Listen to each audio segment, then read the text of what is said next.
Okay, see if it, there we go. Okay, so it's going now. So we could always go, hey, everybody, it's Glenn and Adrian, and we're here to talk about whatever we feel like talking about.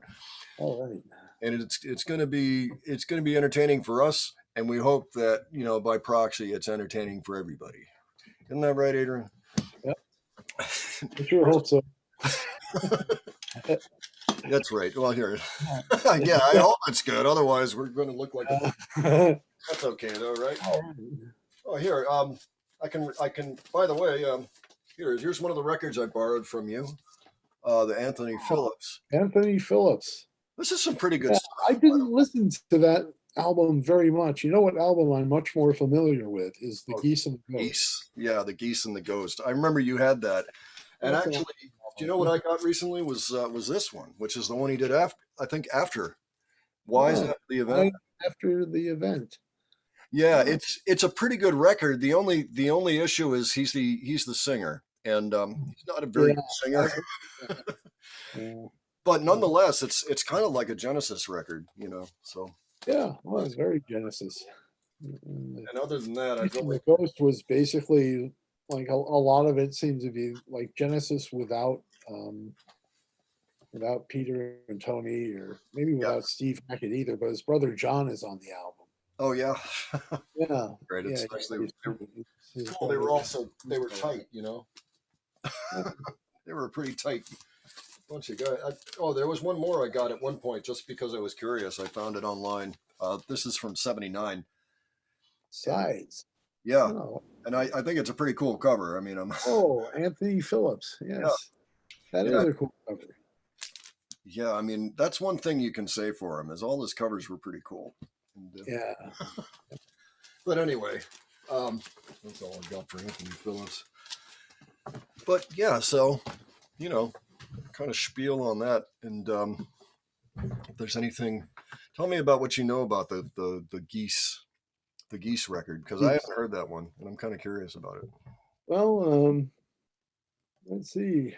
How would I describe it? Well, there seems to be a lot of contributions by Mike Rutherford and Phil Collins, especially. Okay. Yeah. Okay. Yeah, that makes sense. John Hackett is also on the album.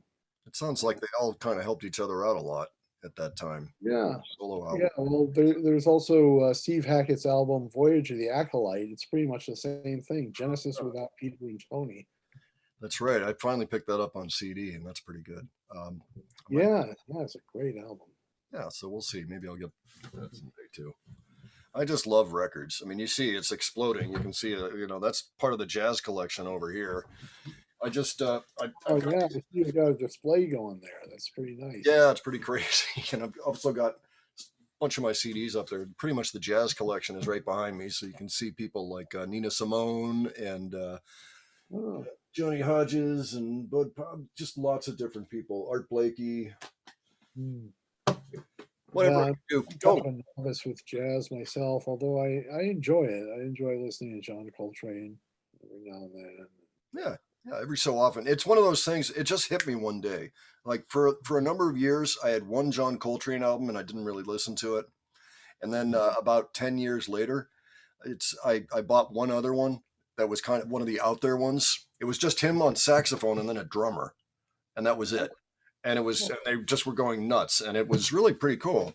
So I played it a lot, and I all of a sudden one day the light bulb clicked, and I got tons of John Coltrane.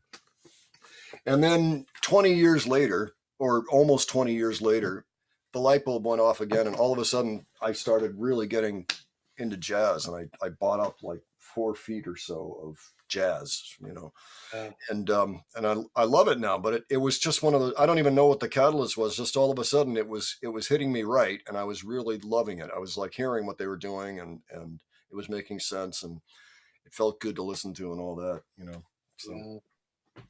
Also, another musician that I have a lot of his records. I've been heavily influenced by him. I like listening to his music. Is Frank Zappa. He's actually done a lot of. He's done a good amount of jazz himself. Oh yeah, that's right. Rock and roll and classical music. That's right. I remember he did a really wild jazz album towards the end of his career too, didn't he? Well, I mean, there obviously the was an hot album rats. called Jazz from Hell, but that's and yeah, that's got some good tunes on it, I think. But Nice. yeah, it's funny. I was watching a DVD with Frank Zappa, and he was talking about how he won a what is it, an Emmy or something for like the song "Jazz from Hell," which he said Oh was the yeah, obscure song on the whole album, and he was convinced that nobody has ever heard it. But a Grammy. Yeah, that's right. yeah, That's right. Grammy, yeah, for "Jazz from Hell," Not and bad.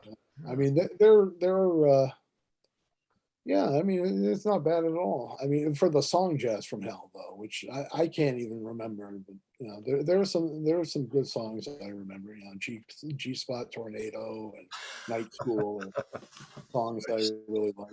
Yeah. Well, I remember really liking the Hot Rats album, and that is sort of Oh jazz. yeah, You know, I that's mean, that's an awesome album. it's kind of a fusion going on. It's kind of early fusion, is what it is. Yeah, yeah. Well, John Luke Ponty and Don Sugarcane Harris are on that album. Nice. Also, Captain Beefheart does songs for part of one of the songs. I mean, lyrics for part of one of the songs. I mean, you know, he sings on it, Nice. and those are the only lyrics on the whole album too. Oh, really? So the rest of the songs are instrumentals. And I remember when I was in high school, I was in this guy's music class, and I was looking through his record collection, and I saw Hot Rats, and I pulled it out, and I'm like, "Gee, I'd like to listen to this." And he's like, "You wouldn't like it, Adrian. It's not all the comedy stuff that he usually does." And I'm like, "Put it on the turntable." He's like, "I don't think you're gonna like this." And Peaches and Regalia comes on, Yep. and yeah, I'm like, "This is some of the best music I've ever heard." Yeah, Oh, would you know? God. yeah, and so I taped it right in the class too. I took the whole thing to tape the album. That's awesome. Oh, that's good. Yeah, that's how I got my first copy of Hot Rats. Anyway, That's hilarious. Man. Well, yeah. that's great. Man, that's a good story. Yeah. So see, I mean, as far as I'm concerned, we can just riff forever. You know, going because there's always something we can roll into that we're talking about and all that. So yeah, Well, we're actually putting this together as a test to see how well it goes, and I think it's going to go pretty well. You know, yeah. you know, Well, so I've probably done enough to get an idea of what it's going to look like and everything. that's right, and people will know if they're going to be horrified or if they're going to be coming back for more, Right. and we'll see. And we don't care either way. That's right. All right.